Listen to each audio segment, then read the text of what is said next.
अमरेली के वाडिया में किसान की आत्महत्या पर विरोध प्रदर्शन। अमरेली जिले के वाडिया गांव में किसान मनसुख भाई सोजित्र ने 2 दिन पहले एक वीडियो बनाकर आत्महत्या कर ली। इस घटना के बाद उनके परिवार और समुदाय के नेता न्याय की मांग कर रहे हैं।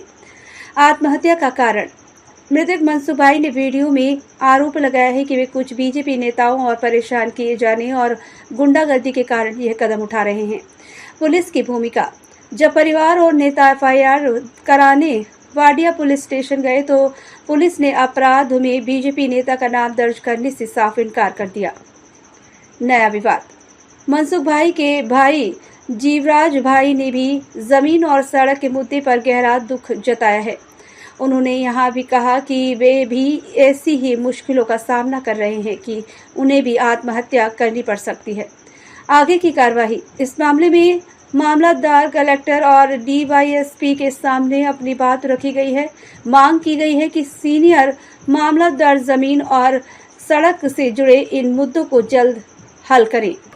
अमरेली जिल्लाना वडिया गामना खेडूत मनसुखभाई सोजित्राए 2 દિવસ પહેલાં એક વિડીયો બનાવ્યો અને વિડીયોમાં એમણે એવું કહ્યું કે ભાજપના અમુક નેતાઓના ત્રાસના કારણે, ગુંડાગીર્દીના કારણે તેઓ હવે આત્મહત્યા કરે છે એમ કહી એમણે આત્મહત્યા કરી અને આજે તેઓ આપણી વચ્ચે નથી।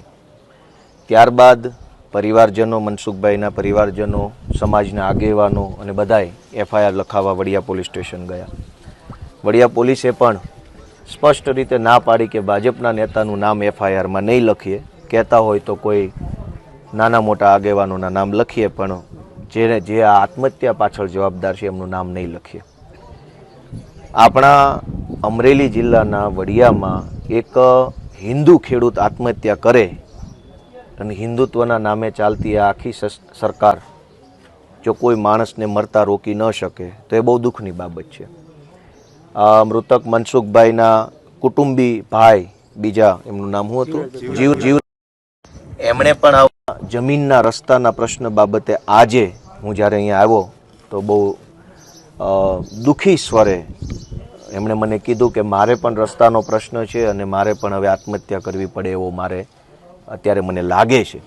મેં એમને આશ્વાસન આપ્યું છે મામલતદારશ્રી સાથે રૂબરૂ રસ્તાના પ્રશ્નોમાં જે કાંઈ દાદાગીરી ભાજપના માણસો કરી રહ્યા છે એની સામે મામલતદારો, કલેક્ટરો, ડીવાયએસપીઓ આ બધા લોકો પણ સજાગ બની અને હિન્દુ ખેડૂતોને કંઈક મદદરૂપ બને એવી મેં આજે એમને જાણ કરી છે। અને ટૂંક સમયમાં રસ્તાના પ્રશ્ન બાબતે મૃતક મનસુખભાઈ અને એમના કુટુંબી જે બીજા જીવરાજભાઈ છે બંનેના રસ્તા બાબતે વડિયા મામલતદાર નિરાકરણ લાવે એવી આજે એક રજૂઆત કરી છે।